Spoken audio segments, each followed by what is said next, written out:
ಜಿ5 ಇರುವಾಗ ನೀವು ನಿಮ್ಮ ನೆಚ್ಚಿನ ಶೋಗಳನ್ನ ಎಂದಿಗೂ ಮಿಸ್ ಮಾಡಿಕೊಳ್ಳುವುದಿಲ್ಲ. ಅದು ಸಂಪೂರ್ಣ ಉಚಿತವಾಗಿ. ಅದಕ್ಕೆ ಈ ಅಜ್ಜಿ ಈ ಊರಿನವರಲ್ಲ, ಪಕ್ಕದ ಊರಿನವರು. ಮುಂಚೆ ತುಂಬ ಚೆನ್ನಾಗಿದ್ರು, ದೊಡ್ಡ ಜಮೀನ್ದಾರರು. ಆದರೆ ಅಜ್ಜಿ ಗಂಡ ತೀರಿದ ಮ್ಯಾಕೆ ಮಕ್ಕಳು ಅನ್ಸ್ಕೊಂಡಿರೋ ರಾಕ್ಷಸರು ಅಜ್ಜಿ ಕೈನಾಗ ಹೆಬ್ಬೆಟ್ಟನ್ನ ಒತ್ಕೊಂಡು ಅದೇನೇನು ಮಾಡಿದ್ರು. ಇರೋ ಬರೋ ಆಸ್ತಿನೆಲ್ಲ ದೋಚ್ಕೊಂಡು ಅಜ್ಜಿನ ಬೀದಿಗೆ ನಲ್ಸ್ಬಿಟ್ರು.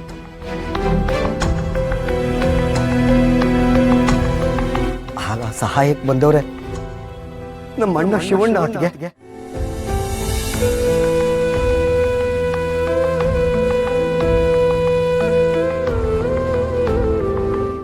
ಅಜ್ಜಿನ ಸಾಯೋದ್ರಿಂದ ತಪ್ಪಿಸಿ ಕರ್ಕೊಂಬಂದ. ಅವ್ರ ಮಕ್ಕಳ ಮನೆ ಎದುರಿಗೆ ಒಂದು ಬಾಡಿಗೆ ಮನೆ ಮಾಡಿ ಅಜ್ಜಿನ ಬದುಕೋಗ್ಬಿಟ್ಟ. ಅಜ್ಜಿಗೆ ಪ್ರತಿ ತಿಂಗಳು ದಿನಸಿ ಹೋಯ್ತಾ ಇರೋದೆ ನಮ್ಮ ಅಂಗಡಿಯಿಂದ.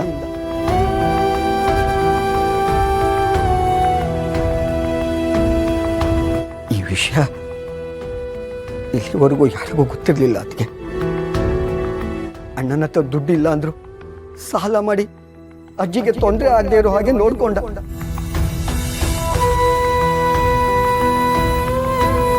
ಅಜ್ಜಿ ಆಸ್ಪತ್ರೆ, ಮಾತ್ರೆಗೆ, ಊಟ, ತಿಂಡಿ, ಬಟ್ಟೆ ಬರೆ ಎಲ್ಲನೂ ನಮ್ಮ ಅಣ್ಣನೇ ನೋಡ್ಕೋತಾ ಇರೋದು. ಅದಕ್ಕೆ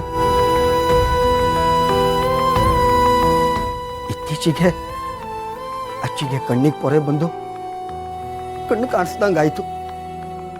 ಫ್ರೀಯಾಗಿ ಆಪರೇಷನ್ ಮಾಡ್ತೀನಿ ಅಂತ ಊರಿಗೆ ತುಂಬಾ ಜನ ಬಂದ್ರು.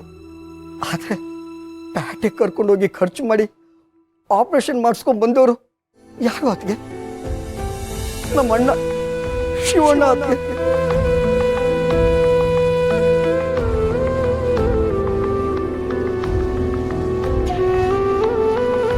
ಹೆತ್ತ ಮಕ್ಕಳೇ ಬೇಡ ಅಂತ ಮೋಸ ಮಾಡಿಬಿಟ್ಟಾಗ ಹೆತ್ತವ್ರು ಹಂಗೆ ನೋಡ್ಕೋತಾ ಇರೋದು ನಮ್ಮ ಅಣ್ಣ. ಅದಕ್ಕೆ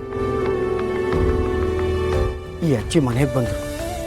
ಅವ್ರ ಬಗ್ಗೆ ನೀವು ಕೇಳಿದ್ರೆ ನಾನು ಹೇಳ್ತಾ ಇದ್ದೀನಿ ಅಷ್ಟೇ. ಆದರೆ ಈ ಹಳ್ಳಿಲಿ ಅದೆಷ್ಟೋ ಜನರು ಶಿವಣ್ಣನ ಹೆಸರಿನಲ್ಲಿ ದೀಪ ಹಚ್ಚುತ್ತವ್ರೆ. ಅದಕ್ಕೆ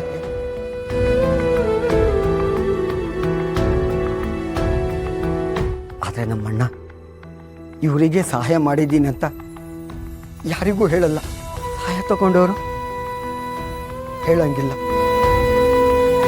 ಅದಕ್ಕೆ ಈಗಿನ ಕಾಲದಲ್ಲಿ ಜೇಬಲ್ 100 ರೂಪಾಯಿ ಇದ್ರು 1 ರೂಪಾಯಿ ಸಹಾಯ ಮಾಡಿ ಅವ್ರನ್ನ ದಾನ, ಶೂರ, ಕರ್ಣ ಅಂತ ಕರೆಯೋ ಕಾಲ ಇದು.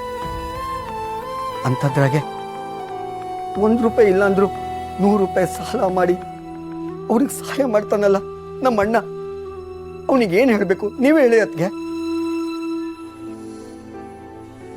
ತುಂಬ ಜನಕ್ಕೆ ಶಿವಣ್ಣನ ಬಗ್ಗೆ ಹೇಳಿದ್ರೆ ಅವನ್ನ ದಡ್ಡ ಅಂತಾರೆ. ಪರವಾಗಿಲ್ಲ, ನಮ್ಮ ಅಣ್ಣ ದಡ್ಡ ಆಗಿದ್ದಕ್ಕೆ ಈ ಹಳ್ಳಿಯಲ್ಲಿ ಎಷ್ಟೋ ಜನ ಒಂದು ತುತ್ತು ಅನ್ನ ತಿಂತಾರೆ, ತಲೆ ಮೇಲೆ ಸೂರು ಮಾಡ್ಕೊಂಡವ್ರೆ. ಈ ದಡ್ಡನ ಇಲ್ಲದೆ ಇದ್ರೆ ಏನಾಗ್ತಿತ್ತು ಹೇಳಿ. ಅದಕ್ಕೆ